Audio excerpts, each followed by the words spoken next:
حضرت لال شہباز قلندر اور ایک ریچھ والے کا واقعہ۔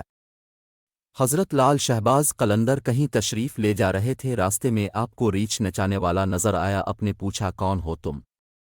تو وہ بولا میں قلندر ہوں۔ اس دور میں ریچھ نچانے والے کو قلندر کہتے تھے۔ حضرت لال شہباز قلندر بے اختیار ہو کر مسکرا دی۔ یہ بات اس ریچھ نچینی والے کو پسند نہیں آئی، کہنے لگا آپ کون؟ اپنے فرمایا میں بھی قلندر ہوں۔ کہنے لگا اب کیسے قلندر ہیں، نہ آپ کے پاس ریچھ ہے نہ ڈگڈگی، تو تماشا کیسے دکھائیں گے؟ اپنے فرمایا پہلے تم تماشا دکھاؤ پھر میں دکھاتا ہوں۔ ریچھ والے نے ڈگڈگی بجائی اور ریچھ کھڑا ہو کر ناچنے لگا۔ ریچھ والے نے اب سے کہا اب آپ کی باری ہے۔ حضرت لال شہباز قلندر دو درختوں کی ٹہنیوں پر کھڑے ہو گئے اور ریچھ والے کو فرمایا کہ نیچے سے گزر جاؤ، مگر ادر کے نہ آگے جانا، مگر واپس کبھی مت آنا۔ جیسے ہی ریچھ والا نیچے سے گزرا ماحول ہی بدل گیا، نہ وہ سورج کی گرمی نہ گرد و غبار، جہاں تک نظر دیکھ سکے خوبصورت پہاڑ، سرسبز وادیاں، نہ موسم گرم نہ ٹھنڈا۔ ابھی اسی سوچ میں ہی تھا کہ دیکھا ایک عظیم لشکر سپاہیوں کا گھوڑوں پر سوار تیزی سے اس کی طرف بڑھ رہا ہے۔ وہ گھبرا گیا کہ آج تو جان گئے۔ پاس پہنچ کر لشکر رکا، سپہ سالار آگے بڑھا، اس سے پہلے وہ کچھ کہتا سپہ سالار ریچھ والے کو بولے بادشاہ سلامت، اب کہاں غائب ہو گئے تھے؟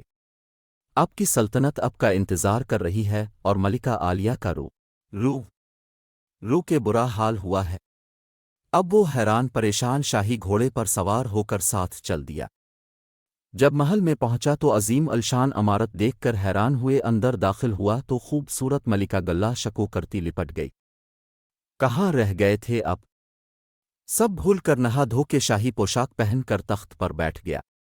سالوں گزر گئے، بچے ہوئے، پھر شہزادے بڑے ہو گئے، بڑھاپا آ گیا، جسم سے جان منہ سے ذائقہ چلا گیا۔ ایک دن اپنی سلطنت میں دریا کے کنارے بیٹھے ہوئے تھے تو خیال آیا کہ آخر ہوا کیا تھا۔ اسی جستجو میں وہیں پہنچا جہاں پر لشکر تھا، تو دیکھا وہ درخت اب بھی موجود ہے۔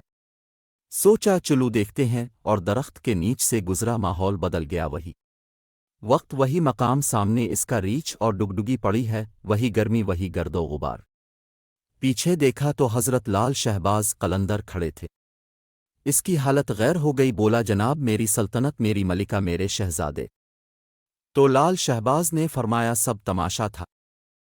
اس طرح کے سبق آموز قصے کہانیاں اسلامی واقعات دیکھنے اور سننے کے لیے ہمارا چینل ببو گوشا ٹی وی کو لائک کریں، چینل کو سبسکرائب کریں اور گھنٹی کے نشان کو ضرور دبا دیں۔ شکریہ۔